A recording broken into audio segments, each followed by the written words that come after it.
Friday night, you make a return to the cage.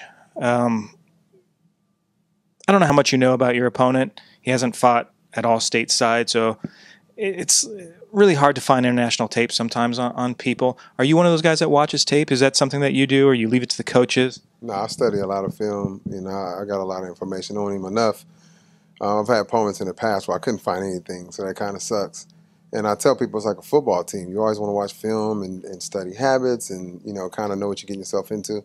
So I know what's coming Friday. It's funny because you'll hear a lot of fighters that'll say the exact opposite of you. Like, I don't watch anything. I let my coaches try to figure that kind of stuff. I just go in there and train.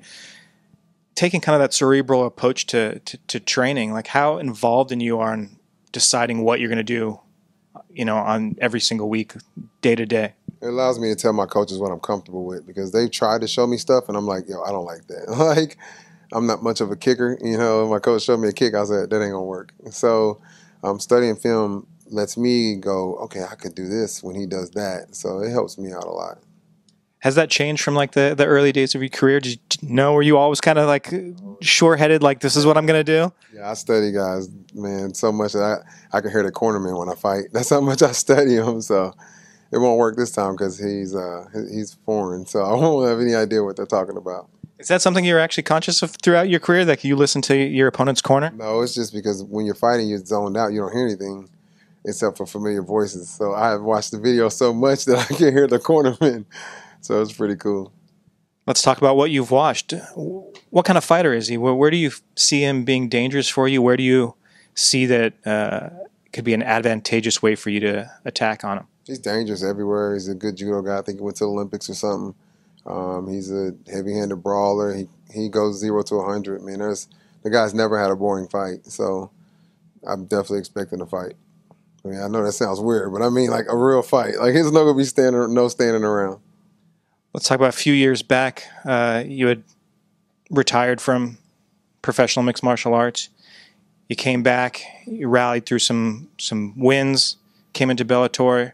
You're on a skid right now. How important is this win on Friday night for you? Not just as a career, mentally, motivation for what you want to do forward. Like, how important of a fight is this, all opponents stuff aside? I try not to focus on winning, but we have to because we only get half our money if we lose. So it kind of changes the game.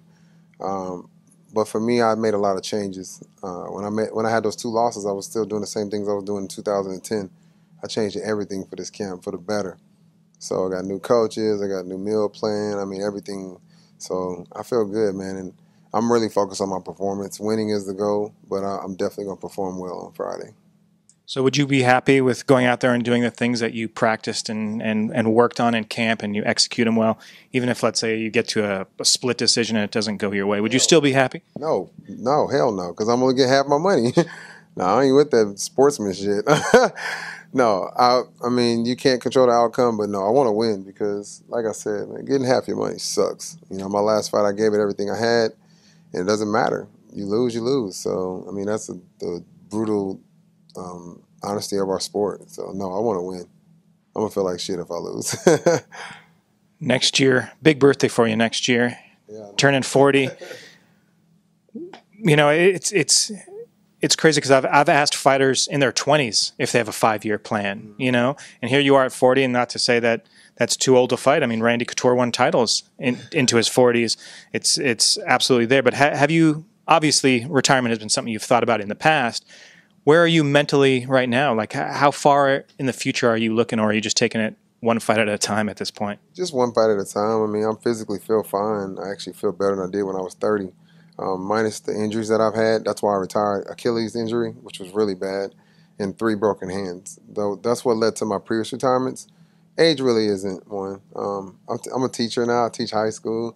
I own a gym, and I promote the biggest comedy shows in Oklahoma. So I have life outside of fighting. I'm literally fighting right now to use the money to invest in my future. So and for the fact that I can physically still compete, I feel good. I love it. And I want my kids to watch me and learn from it. So I can't predict when I'm done. When you say that you had retired before because of injuries, the broken hand, 3 times the broken hand. When you get to that 3rd time, what's the frustration like? I mean, does that play a big role in you deciding to retire, rather than just like, I'm not performing the way I did, or is it I keep breaking myself every fight? It was that combined with how when you get hurt in some organizations, they really don't take care of you. They just beat around the bush and then it goes on your credit, and that's what led to it. I was really frustrated at how they handled my injury. They pretty much sent me to a third-party insurance company who just dragged it out until it went to my credit, and that was the strategy, and I was really pissed off about it. So I just went back to a regular life. So the last time was my Achilles injury, which was horrible. It was actually 2 days before the Ultimate Fighter season 25. And once that happened, I just slowed me down a little bit, and that's kind of hard to deal with, being an explosive athlete. But I got it back, so I'm good now. When you kind of resign that to yourself, that you're done, that you're retired, a few years go by. Is there a moment? Is there something that happened that you went, I want to do this again? Or is it something that you've been thinking about since the day you retired? I watched Stipe Miocic win the heavyweight title, and that was it. I was like, I got to do it again.